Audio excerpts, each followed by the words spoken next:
ஹல்லேலூயா. எல்லாரையும் பார்ப்பது எனக்கு மிகுந்த சந்தோஷம். ஹல்லேலூயா.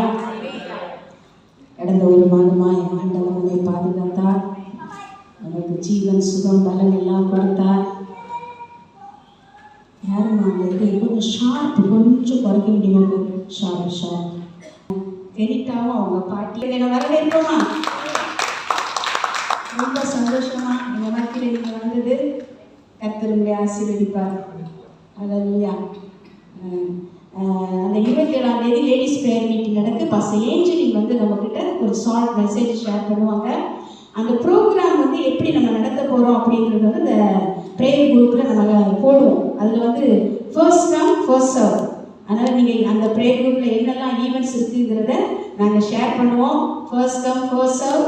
உங்களுக்கு அதில் எதில் நீங்கள் பார்ட்டிசிபேட் பண்ணணுமோ உங்கள் பெயரை நீங்கள் அதில் என்ன செய்துக்கலாம் மென்ஷன் பண்ணி எங்களோடு கூட நீங்கள் ஒத்துழைக்கும்படி உங்களை எங்களோடு கூட நாங்கள் கேட்டுக்கொள்கிறோம். பெண்களால் இந்த மலக்கா பட்டணத்தை மாற்றி அமைக்க முடியும். ஹல்லேலூயா. இஸ்ரவேலிலே நியாயாதிபதிகள் இல்லாத போது ஆண்டவர் ஒரு தெபோராளை எழுப்பினார். ஹல்லேலூயா. ஹல்லேலூயா. அதன்படினால இந்த மலக்கா பட்டணத்தில் இருக்கிற எத்தனையோ சிங்கிள் மதர்ஸ் இருக்கிறாங்க, ஆண்டவரை அறியாத ஜனங்கள் இருக்கிறாங்க, இந்தில கட்டப்பட்டு கிடக்கிற ஜனங்கள் இருக்கிறாங்க, சமாதானத்தை இழந்த எத்தனையோ பெண்கள், ஒரு ஆறுதலான வார்த்தை கிடைக்காதா அப்படின்னு சொல்லி ஏங்கி இருக்கிற எத்தனையோ பெண்கள் இந்த மலக்கா பட்டணத்திலே இருக்கிறார்கள். ஹல்லேலூயா. இன்றைக்கு யாரோ ஒருவர் நமக்கு ரட்சிப்பை சொன்னபடினாலே நாம் ரட்சிப்பை பெற்று சந்தோஷத்தோடு கூட இந்த இடத்துல நாம் கூடியிருக்கிறோம். ஹல்லேலூயா. ஹல்லேலூயா. அதுபடி அந்த கடமை நம்மேல் விழுந்ததா இருக்கிறது. ஆகவே இந்த ஊழியத்திலே நீங்கள் எங்களோடு கூட ஒத்துழைத்து அந்த ஊழியத்தை கட்ட நாங்கள் அழைக்கிறோம். அடுத்த வாரம் கம்யூனியன் சர்வீஸுக்கு பிறகு பாஸ்டர் வந்து நமக்கு இந்த மினிஸ்ட்ரி ஆப்பர்ச்சுனிட்டிஸ் ஃபார்ம் நமக்கு சர்வ் பண்ண இருக்காங்க. ஆகவே அதை நீங்கள் நினைவில் வைத்து இந்த வாரம் முழுவதும் ஜெபியுங்க. உங்களை ஆண்டவர் எந்தெந்த ஊழியத்தில் நிறுத்துகிறாரோ அந்தந்த ஊழியத்திலே நீங்கள் நிலைநிற்கும்படிக்கா இந்த வாரம் முழுவதும் முடிந்தால் உபவாசித்து கூட நீங்கள் ஜெபிக்கலாம். ஆண்டவரே, இந்த சபையில என்னுடைய பங்கு என்ன என்று சொல்லி நீங்கள் உபவாசித்து ஜெபித்து வந்து இந்த ஊழியத்திலே நீங்கள் பங்கெடுக்கும்படி உங்களை அன்போடு கூட நாங்கள் வரவேற்கிறோம். ஹல்லேலூயா. எல்லாரும் கண்களை மூடி ஜெபிப்போம்.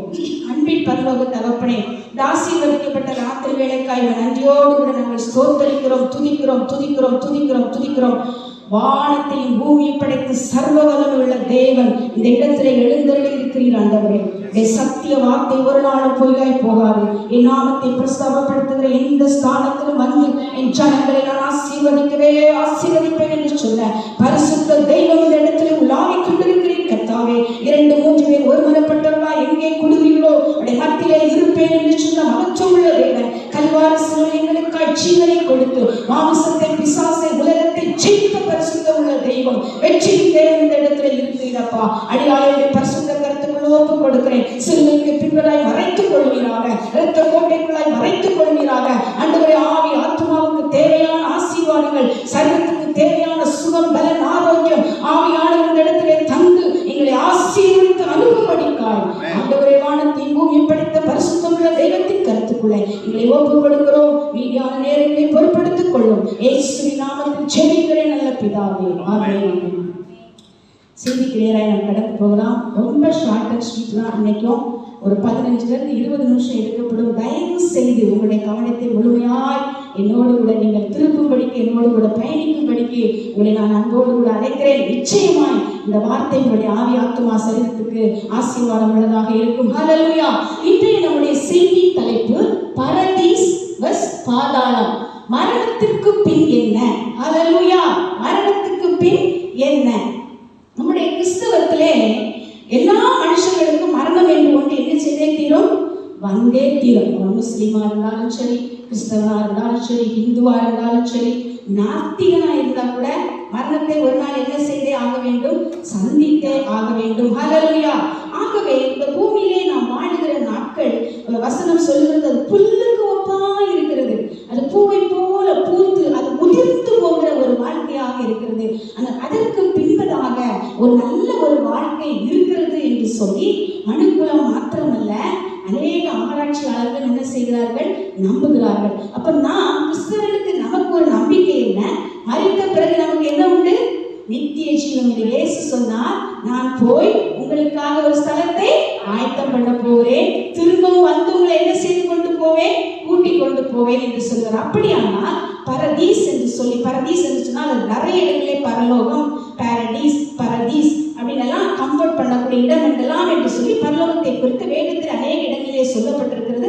பாதாளத்தை குறித்தும், நரகம் பாதாளம் என்று சொல்லி அதை குறித்தும் அங்கே சொல்லப்பட்டிருக்கிறது. வேதத்திலே நாம் தியானிக்க போகிறோம். பரலோகம் என்று ஒன்று இருக்கிறதா, பரதீஸ் என்று ஒன்று இருக்கிறதா என்று சொல்லி வேத வசனத்தின் அடிப்படையிலே நாம் தியானிக்க போகிறோம். சங்கீதங்களின் புஸ்தகம் 2ஆம் அதிகாரம் 4ஆம் வசனம் சொல்லுகிறது, பரலோகத்தில் வீற்றிருக்கிறவர் நகைப்பார், ஆண்டவர் அவர்களை இகழுவார். அப்ப பரலோகம் என்று ஒன்று ஒரு இடம் இருக்கிறது.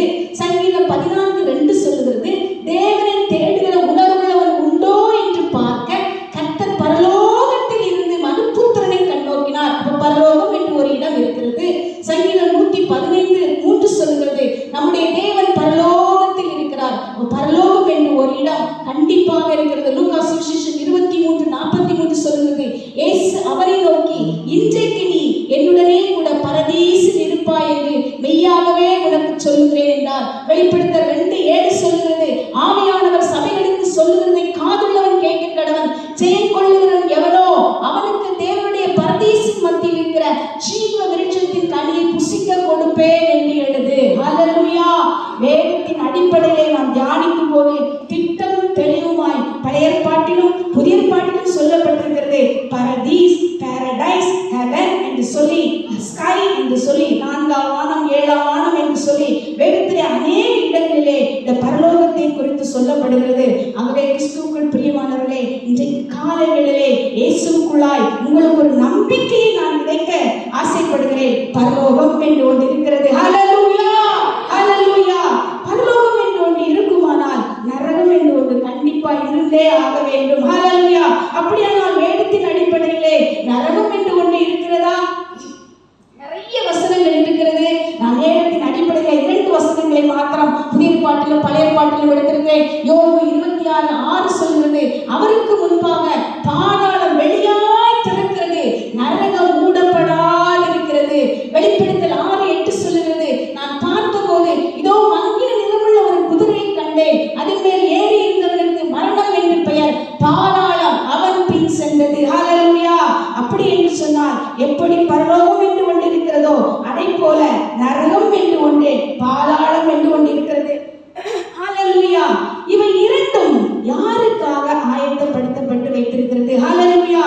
குடும்பமாய் இருக்கும்போது பிதாக்கள் பிள்ளைகளுக்கு சுதந்திரத்தை சேர்த்து வைப்பார்கள். வேதம் அப்படித்தான் சொல்லுகிறது. பிள்ளைகள் அல்ல, பிதாக்கள் பிள்ளைகளுக்கு சுதந்திரத்தை சேர்த்து வைக்க வேண்டும் என்று சொல்லி வேதம் நமக்கு கற்றுக் கொடுக்கிறது. அப்படி என்று சொன்னால் நம்முடைய பிள்ளைகளுக்கு நாம் அருமையான வீடுகளை கட்டி வைக்கிறோம், சொத்துக்களை சேர்த்து வைக்கிறோம், பணங்களை பேங்க்ல என்ன செய்து வைக்கிறோம், சேர்த்து வைக்கிறோம். முடிஞ்சா ஒரு காருக்கு 4 கார் வாங்கி சேர்த்து வைக்கிறோம் நம்முடைய பிள்ளைகளுக்கு. அப்ப நம்மை சிருஷ்டித்து இந்த உலகத்துக்கு அனுப்பின ஆண்டவர் அவரும் சில காரியங்களை என்ன செய்துதான் வைக்கிறார், நமக்காக ஆயத்தப்படுத்தி வைக்கிறார். ஹல்லேலூயா. பரலோகத்தை, நரகத்தை மனுஷனுக்காக ஆண்டவர் ஆயத்தப்படுத்தவில்லை, பிசாசுக்காகவும் அவனுடைய தூதருக்காகவும் அதை ஆயத்தப்படுத்தினார் என்று சொல்லி வேதத்திலே நாம் பார்க்க முடியும். ஹல்லேலூயா.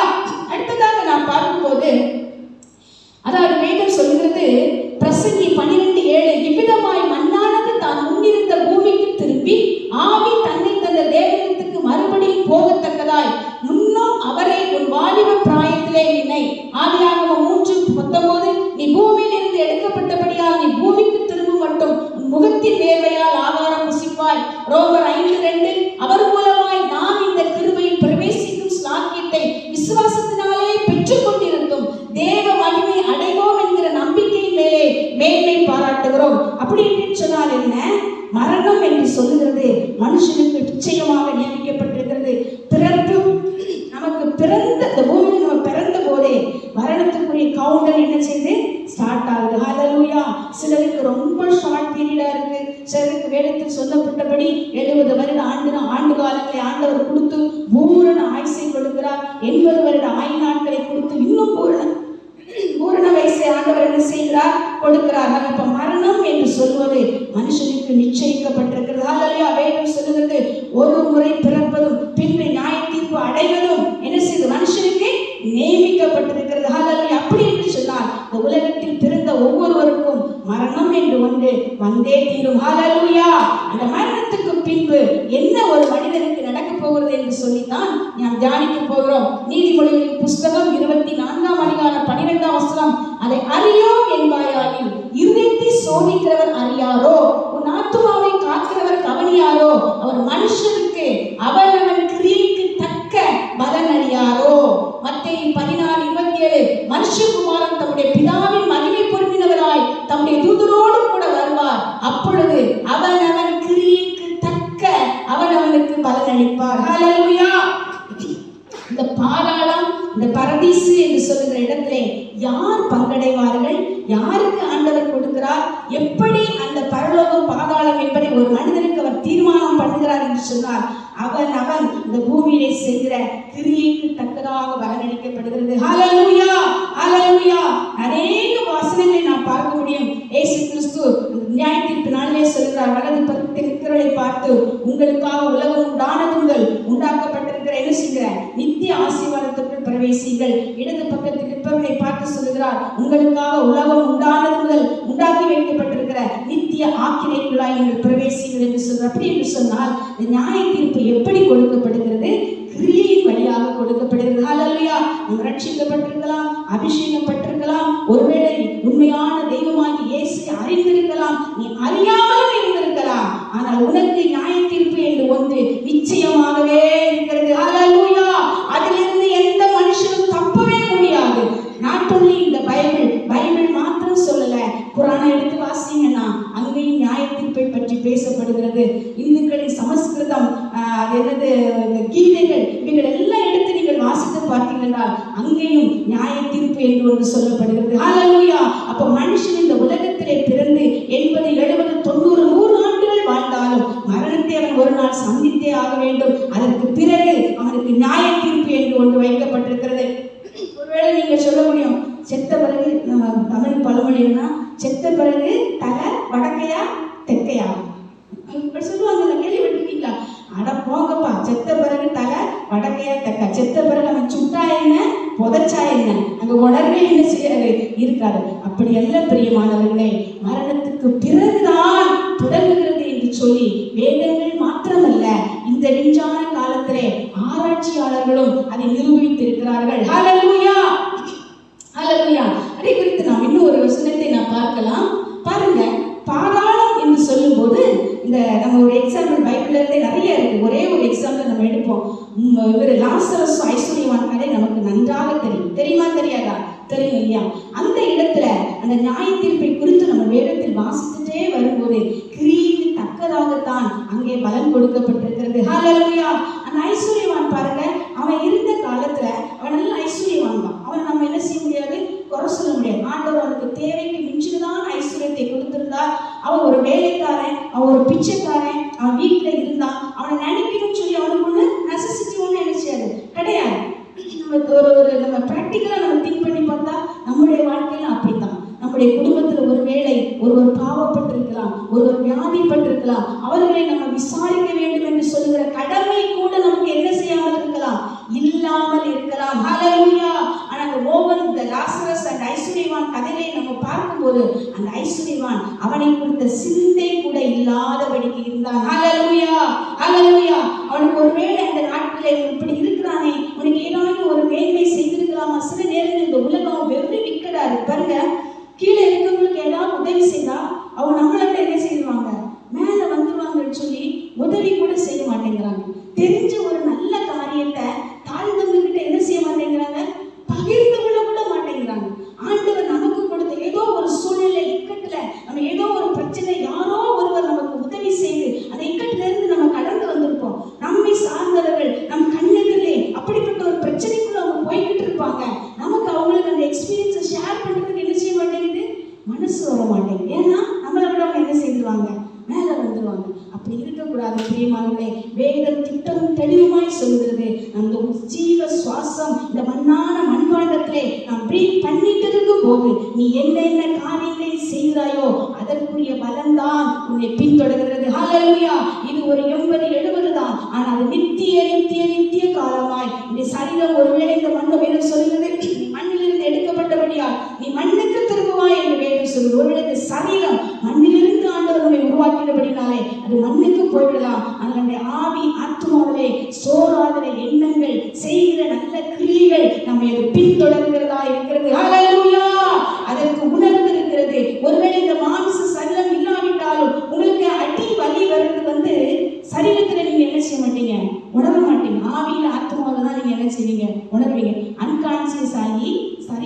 தான் ஒரு மனுஷன் போயிருப்பான், அவன் அன்கான்சியஸ் ஆயிருப்பான். ஊசி போட்டு அவனுக்கு என்ன தெரியாது, வலி தெரியாது. அந்த கான்சியஸ், அந்த மனசாட்சி, அந்த ஆவி என்றைக்கு உறங்குகிறதோ அன்றைக்கு உங்களுடைய உணர்வுகளும் என்ன செய்து போகிறது, செத்து போகிறது. ஆகவே இந்த மாம்சத்தில் வருகிற வலி அல்ல, நம்முடைய ஆத்மாவிலே நாம் எதை சேர்த்து வைக்கிறோமோ, அந்த எண்ணங்களிலே எதை நாம் சேர்த்து வைக்கிறோமோ அதுதான் நித்திய காலமாய் ஜோதி என்கிற பெயரிலே, அமுதா என்கிற பெயரிலே, ரேச்சல் என்கிற பெயரிலே அது நம்மை பின்தொடர்ந்து வருகிறதா இருக்கிறது. ஹல்லேலூயா. உங்களுக்கு ஒருவேளை சொல்லி கொடுத்திருப்பேன் நினைக்கிறேன், ஆவி ஆத்மா சரீரம் என்று சொல்லி 3 நமக்குள்ள இருக்கிறது. இந்த பார்க்கிற சரீரம் பிரயோஜனமற்றது, விலையேறப்பட்டதாகிய ஆவியும் ஆத்மாவையும் சுமந்து கொள்கிற ஒரு மண்பாண்டம் தான் நம்முடைய சரீரம். என்றைக்கு இந்த ஜீவ சுவாசம் இந்த மண்பாண்டத்தை விட்டு எடுக்கப்படுகிறதோ அதற்கு பின்பு இது அழுகி நாரி செத்து தேடுவாரற்று போகிறது. ஹல்லேலூயா. பிரசங்கி சொல்லுகிறார், மரணத்துக்கு பின்பதாய் அவருடைய பெயர்கள் முதலாய் என்ன செய்யப்படாமல் போகிறது, ஞாபகப்படுத்தப்படாமல் போகிறது. கிறிஸ்துவுக்குள் பிரியமானவர்களே, இந்த கால வேளையிலும் ஆண்டவர் நமக்கு கற்றுக் கொடுக்கிற ஒரு பாடம், இந்த பூமியிலே இருக்கும் போது நாம் எதை விதைக்கிறோமோ அதை நாம் அறுக்கிறவர்களாய் இருக்கிறோம். ஹல்லேலூயா. இந்த லாசரு ஐஸ்வர்யவானுடைய கதையிலே அந்த ஐஸ்வர்யவான் அவனை பற்றின ஒரு சிந்தையே இல்லாமல் இருந்தான். அவனுக்கு செய்ய வேண்டிய கிரியை அவன் செய்யாதபடியினாலே அந்த நியாய தீர்ப்பு நாளிலே வரும்போது, நியாய தீர்ப்பு அவங்களுக்கு இன்னும் கொடுக்கப்படல, அப்படி ஒரு பாத்திரம் உண்மையிலே இருந்து நடந்திருந்தா நியாய தீர்ப்பு இன்னும் கொடுக்கப்படல. இயேசு கிறிஸ்து 2ஆம் வருகையிலே வெளியரங்கமாய் பூமியிலே வந்து வெள்ளை சிங்காசனம் வைக்கப்பட்ட பிறகுதான் ஒரிஜினல் நியாய தீர்ப்பு என்ன செய்ய கொடுக்கப்படும். ஆனா இப்பொழுது பரதீசிலே பாதாளத்திலே அந்த 2 ஆத்துமாக்களும் வைக்கப்பட்டிருக்கிறது. பரதீசிலே யார் இருக்கிறா, ஏழ்மையான லாசரு இருக்கிறான். பாதாளத்திலே யார் இருக்கிறா, ஐஸ்வர்யவான் இருக்கிறான். அங்கே இருந்து அவங்க 2 பேருக்கு என்ன செய்யுது, கம்யூனிகேஷன் நடக்கிறது. எதுக்காக ஆவியானவர் இதை எழுதி வைத்திருக்கிறார், நாம் அதை பார்த்து உணர்வடையும்படிக்காக, நாம் அதை பார்த்து சில காரியங்களை கற்றுக்கொண்டு இந்த உலக வாழ்க்கையிலே எது நேர்த்தியானதோ அதை செய்யும்படிக்காய் ஆவியானவர் அதை எங்கே எழுதி வைத்திருக்கிறார். ஹல்லேலூயா. ஹல்லேலூயா. அடுத்ததாக நான் பார்க்கும்போது பாருங்க, நம்ம பைபிள்ல நம்ம ரிலீஜியஸ் பத்தி மாத்திரம் நம்ம பேசுறங்க. இந்த விஞ்ஞான காலத்துல டாக்டர்ஸ் ப்ரூவ் பண்ணியிருக்காங்க. ஹல்லேலூயா. மரிக்கிற நிலைமையில இருக்கிறவங்க இப்பெல்லாம் நிறைய மிஷின் எல்லாம் வந்துருச்சு. என்னோட அக்கா பையன் ஒருத்தன் வந்து எமர்ஜென்சி இதில் நர்ஸாக இருக்கான், ஹெட் நர்ஸாக இருக்கான். அவன் என்ன சொன்னா, சித்தி ஒருத்தவங்க செத்து போவாங்க, ஆனால் எங்களால் வந்து அவனுக்கு மருந்து கொடுத்து அவனை 3 நாள் நாங்கள் பேச வைக்க முடியும். அந்த பேஷண்ட்டு இருக்கிறவங்க அவங்க ரிலேட்டிவ்ஸ்கிட்ட சொல்லுவாங்க, நாங்கள் காப்பாற்றிடுவோம், அவன் உயிரோட வந்துடுவான் அப்படின்னு சொல்லி அவங்க சொல்லுவாங்களாம். ஆனால் 3 நாளைக்கு பிறகு ஆனால் மெடிக்கலி டாக்டர்ஸுக்கு தெரியும், உள்ள இருக்கிற நர்சஸுக்கெல்லாம் தெரியும் அவன் என்ன செய்துட்டான், ஏற்கனவே செத்து போயிட்டான் அப்படிங்கிறது தெரியும். நம்ம சிஸ்டருக்கு அதெல்லாம் பற்றி நல்ல எக்ஸ்பீரியன்ஸ் அப்படியே கவனிக்கிறாங்க.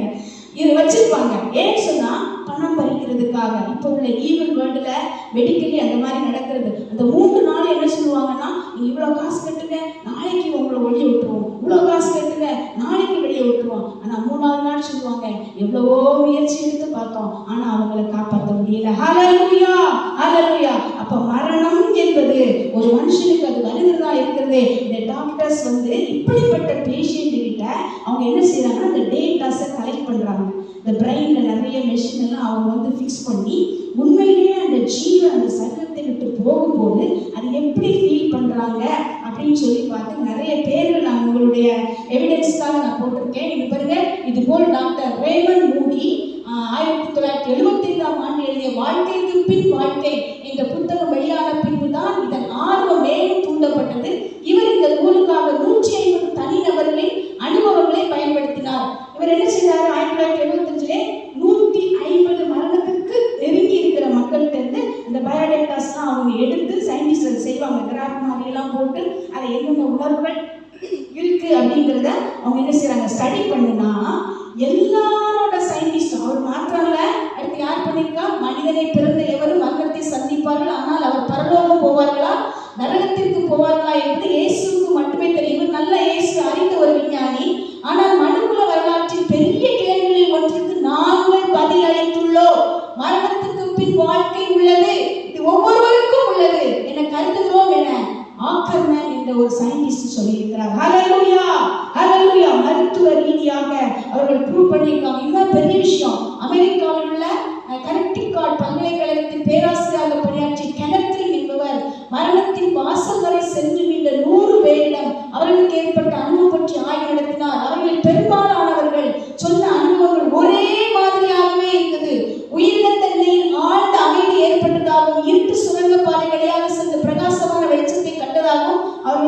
இருக்கிறார். அப்ப மரணத்துக்கு பிறகு ஒரு வாழ்க்கை என்ன செய்கிறது இருக்கிறது.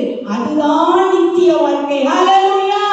இங்க நம்ம சும்மா சண்டை போட்டுட்டு கோவப்பட்டுக்கிட்டு அப்படி பண்ணிக்கிட்டு இப்படி பண்ணிக்கிட்டு கூத்தாடிட்டு திரிகிறது அல்ல வாழ்க்கை. அதுவல்ல கிறிஸ்தவ வாழ்க்கை. ஹல்லேலூயா. நம்ம செய்கிற ஒவ்வொரு கிரியைக்கும் ஆண்டவர் கணக்கு வேதம் சொல்லுகிறது, நாம் பேசுகிற ஒவ்வொரு வீணான வார்த்தைக்கும் நாம் கணக்கு ஒப்பிக்க வேண்டுமா? இயேசு சொல்கிறார், நாம் பேசுகிற ஒவ்வொரு வீணான வார்த்தைக்கே நம்ம கணக்கு ஒப்பிக்கணும்னா எங்க போய் நிக்க போறோம் சொல்லுங்க? ஒவ்வொரு நாள் வாயில என்னத்தெல்லாம் பேசி தொலைக்கிறோம் இல்லையா? நாம் இன்றைக்கு இருந்து ரொம்ப கவனமாக இருப்போம். வாயின் வார்த்தைகளே, கையின் கிரியைகளே நாம் மிகவும் கவனமாக இருந்து நம்முடைய ஆசை என்ன, நம்முடைய இலக்கு என்ன, நம்முடைய டெஸ்டினி என்ன, நாம் எதை நோக்கி ஓடுகிறோம்? நித்திய ராஜ்யத்தை நோக்கி ஓடுகிறோம். ஆண்டவர் நமக்காய் கட்டி வைத்திருக்கிற வீட்டை நோக்கி நாம் ஓடிக்கொண்டிருக்கிறோம். கூடுமானால் நம் பக்கத்துல இருக்கிறவங்க கையை பிடிச்சு அதுக்காக என்ன செய்து கொண்டு போகிறோம்? இழுத்துக்கொண்டு ஓட போகிறோம். ஹல்லேலூயா. பக்கத்துல பார்க்காதீங்க, யாரையுமே பார்க்காதீங்க. அழைத்த தேவன் உண்மையுள்ளவர். ஹல்லேலூயா. அழைத்த அழைப்பு கிருபை வரங்களும் மாறாதவைகள். அதை நாம் சிந்தனையை கொண்டு ஓடுவோம் என்று சொன்னால் இந்த காரியங்கள் எல்லாம் அற்பமும் குப்பையுமாய் நமக்கு இருக்கிறது. ஹல்லேலூயா. அடுத்ததாக நான் பார்க்கும்போது பாருங்க, இப்படிலாம் நான் சொல்லுகிறேனே அப்படி என்று சொன்னால் உங்களுக்கு ஒரு வேற டவுட் வரும். யாரப்பா நான் நம்புறது? தெய்வம் தெய்வம் நீ சொல்லுறியே, உன் பைபிள் இப்படி சொல்லுது, கீதை சொல்லுது, பகவத்கீதைன்னு சொல்றியே, அப்ப நான் எதுல ஸ்டடி பண்ணி என் வாழ்க்கையை நான் கொண்டு போகிறது அப்படின்னு சொல்லி நீங்க பார்த்தீங்கன்னா, எனக்கு தெரிந்த விதத்துல ஒரு 3 காரியங்களை நான் உங்களுக்கு சொல்லிக் கொடுக்க ஆசைப்படுகிறேன். ஆராதிக்கிற தெய்வத்துக்கு 3 லட்சணங்கள் இருக்க வேண்டும். எந்த தெய்வத்தை ஆராதித்து பரலோகம் பரதீசு என்று ஒன்று இருக்கிறது, என்னை கொண்டு போய் அங்கே சேர்ப்பார், என்னுடைய மரணத்துக்கு பிறகு ஒரு வாழ்க்கை இருக்கிறதுன்னு சொல்லி நினைப்பீர்களானால் அந்த தெய்வத்துக்கு சிம்பிளா ஒரு 3 லட்சணங்கள் இருக்கணும். முதல் லட்சணம் என்ன? நீ ஆராதிக்கிற தெய்வம் உயிரோடு இருக்கிறவராக இருக்கணும். ஹல்லேலூயா. ஹல்லேலூயா. எனக்கு ஒரு உதவி வேணும். எங்க அப்பா செத்து கிட்டத்தட்ட 30 வருஷத்துக்கிட்ட ஆகுது. இன்னைக்கு எங்க அப்பா கூப்பிட்டா எங்க அப்பா வந்து எனக்கு உதவி செய்வாரா? முடியாது. யாரெல்லாம் கூப்பிடணும்? சிஸ்டர் கூப்பிடணும், அதனா ஜோனா கூப்பிடணும், கவிதா கூப்பிடணும், அது பிரேமா சிஸ்டர், யார் ஹஸ்பண்ட் அவங்க கேட்கிறாங்க என்னையே சொல்லுவோம். சரி, ஹஸ்பண்டை கூப்பிடணும். யாரையாவது உயிரோடு இருக்கிறவங்க நான் என்ன செய்யணும்? என்னுடைய ரட்சிப்புக்காக, என்னுடைய உதவிக்காக நான் கூப்பிடுவேன். அப்படியானா பரலோகத்துக்கு பாதாளத்துக்கு உன்னை நடத்தி கொண்டு போகிற ஒரு தெய்வம் அவர் உயிருள்ள தெய்வமாக இருக்க வேண்டும். ஹல்லேலூயா. அல்லாத மண்ணாக சொருபமாக அப்படியான அல்ல பிரியமானவர்களே, நம்மோடு கூட தினமும் ஒரு மனிதனை போல பேசுகிற ஒரு உயிருள்ள தெய்வமாய் அவர் இருக்க வேண்டும். அதை முதல் லட்சணமாக நான் எடுத்துக் கொள்கிறேன். இரண்டாவதாக பார்க்கிற தெய்வம் வந்து பரிசுத்தம் உள்ளதாக இருக்க வேண்டும். ஹல்லேலூயா. ஹல்லேலூயா. பரிசுத்தம் இல்லாமல் ஒருவனும் தேவனை தரிசிப்பதில்லை என்று வேதம் சொல்லுகிறது. அப்படின்னு சொல்லுகிறார், நான் பரிசுத்தராய் இருப்பது போல நீங்களும் பரிசுத்தராய் இருங்கள். பரிசுத்தமுள்ள தெய்வத்தை நாம் ஆராதித்தால் தான் அந்த ஒரு ஆசீர்வாதத்தை நாம் பெற்றுக்கொள்ள முடியும். அடுத்தாக என்ன சொல்ல விரும்புகிறேன்? உங்களுடைய பிரச்சனையிலிருந்து விடுவிக்கும் அளவு வல்லமை உடையவராக இருக்க வேண்டும். ஹல்லேலூயா. ஹல்லேலூயா. நீ இதை கேட்ட, இது எனக்கு தர முடியாது, இன்னொரு ஆளுகிட்ட போய் கேளு. இதை நீ கேட்ட, எனக்கு தர முடியாது, அவர்கிட்ட போய் கேளு. எங்களுக்குலாம் இந்தியாவில் 30 கோடி தெய்வங்கள் இருக்கு. இங்க சரஸ்வதி நான் படிப்புக்கு வச்சிருப்பாங்க, ஒவ்வொரு தெய்வம் ஒன்னொன்று வச்சிருப்பாங்க. இதை போய் இது எல்லாத்துக்கும் மேல பியூட்டி என்னன்னா, கோவப்படுறாதுன்னு என்னோட எக்ஸ்பீரியன்ஸை ஷேர் பண்றேன் எங்க மக்களுக்காக.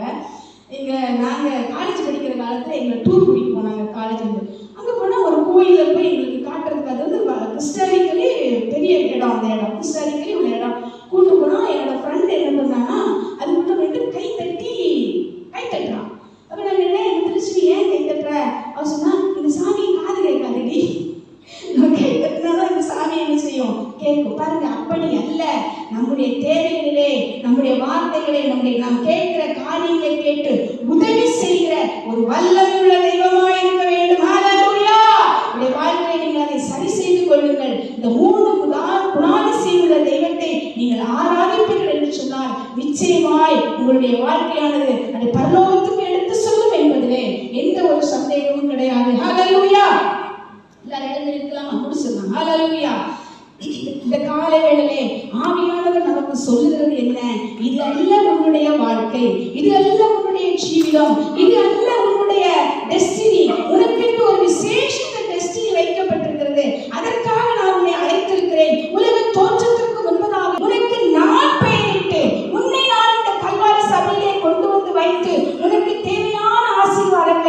தந்து கொண்டிருக்கிறேன். வலது பக்கம் பார்க்காத, இடது பக்கம் பார்க்காத, முன்னாடி பார்க்காத, பின்னாடி பார்க்காத, நேர கண்களை வானத்துக்கு நேராக ஏறெடுப்போம். வேதம் சொல்லுகிறது, வானத்தையும் பூமியை உண்டாக்கின கர்த்தரிடத்திலிருந்து எனக்கு ஒத்தாசை வரும், என் காலை அவர் தள்ளாட விட்டார். ஹல்லேலூயா, ஹல்லேலூயா. உலகத்திலேயே கிறிஸ்தவர்களுக்கு என் மரணத்தை சந்திக்கிறதுல ரொம்ப சந்தோஷப்படுகிறார்கள் கிறிஸ்தவர்கள். ஏனென்று சொன்னால் அவர்களுக்கு ஒரு நம்பிக்கை இருக்கிறது. ஹல்லேலூயா, ஹல்லேலூயா. அவர்கள் மரணத்தை மிகவும் சந்தோஷமாய் அவர்கள் பேசிக் கொள்கிறாங்க, சிரித்த முகத்தோடு பேசிக் கொள்கிறாங்க. என்னை ஒருவர் வரவேற்க இருக்கிறார், என்னை கூட்டிக் கொண்டு போக ஒரு வர இருக்கிறார் என்று சொல்லி வாயிலே அறிக்கை பண்ணி மரணத்துக்கு நேராக அவர்கள் கடந்து போவார்கள். கிறிஸ்துவுக்கு பிரியமானவர்களே, இந்த ஆசீர்வாதம் வேண்டும் என்று சொன்னால் இந்த உலக வாழ்க்கையிலே நாம் ஞானமாய் ஓட வேண்டியது அவசியமாய் இருக்கிறது. ஹல்லேலூயா. எல்லாரும் சேர்ந்து இந்த பாடலை பாட வாலிபம் இருக்கிறா. இந்த நாட்டில் தான் நம்ம போக போறோம். ஹல்லேலூயா. வாலிபம்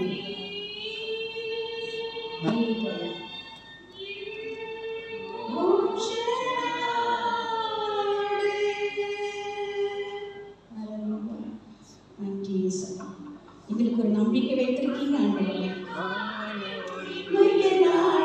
இயேசுவின் நாடா, நான் வாஞ்சிக்கும் நாடா, என் நேசரின் நாடா, நான் வாஞ்சிக்கும் நாடா. இந்த வார்த்தை பாருங்க, எவ்வளவு அருமையான வார்த்தை பாருங்க. ஹல்லேலூயா.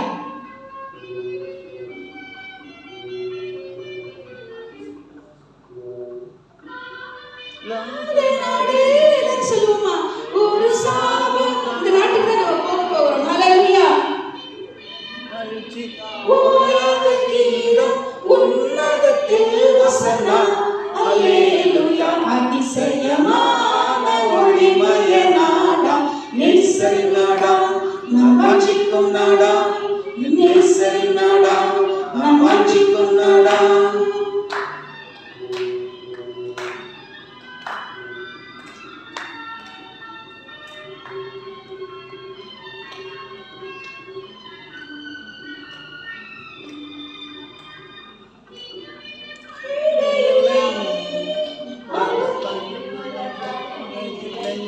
வித்தியாசமான கொள்கைகள் எல்லாம் கிடையாது. ஒரு தலைவர் எங்குமே அன்புமயம், அன்புள்ளோர் சொல்லும் அதிசயமான ஒளிமய நாடம், நேசரின் நாடம், நாம் வாஞ்சிக்கும் நாடம், நேசரின் நாடம், நாம் வாஞ்சிக்கும் நாடம். ஹல்லேலூயா. விதவித கொள்கை கிடையாது, பிரிவினைகள் அங்கு கிடையாது. ஹல்லேலூயா. மெய் சமாதானம், மெய் சந்தோஷம், ஒரு நித்திய மகிழ்ச்சி அந்த இடத்திலே நம்மை சூழ்ந்து கொண்டு பிரியமானவர்களே. ஹல்லேலூயா. அப்படிப்பட்ட ஒரு அதிசயமான நாட்டுக்கு போகிறோம்.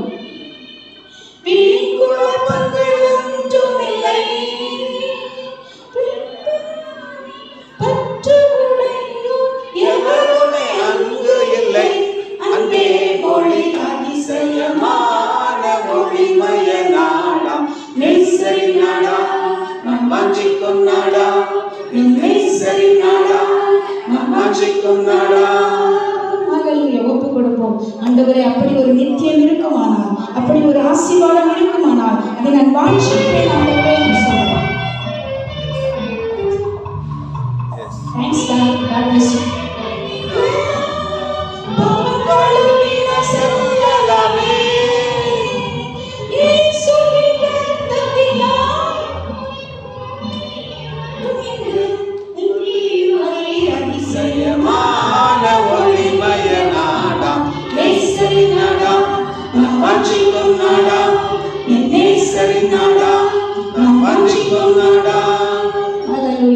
அப்படிப்பட்ட ஒரு நாட்டுக்கு ஆண்டவர் நம்மை ஆயத்தப்படுத்தும்படிக்காய் ஒப்பு கொடுத்து ஜெபிப்போம். அன்பின் பரலோக தகப்பனே, இந்த ஆசீர்வதிக்கப்பட்ட வேலைக்காய் நன்றியோடு கூட ஸ்தோத்திரிக்கிறோம். நீ கொடுத்திருக்கிற இந்த சொற்ப உலக வாழ்க்கையிலே நாங்கள் ஞானம் உள்ளவர்களாய் உலகத்துக்கு ஏற்றவையை சிந்திக்காதபடிக்கு ஆண்டவரை நித்திய காலமாய் வைத்திருக்கிற ஆசீர்வாதத்தின் எண்ணங்களோடு ஓட என்னுடைய ஆவி ஆத்மா சரத்தை ஆசீர்வதித்து அனுப்பும். பரிசுத்த கர்த்தரை எங்களை ஒப்புக் கொடுக்கிறோம். பாதுகாத்துக் கொள்ளும், வழிநடத்தும். இயேசுவின் நாமத்தில் ஜெபிக்கிறேன் நல்ல பிதாவே, ஆமென். என் ஆத்துமாவே கர்த்தரை ஸ்தோத்திரி, என் முழு உள்ளமே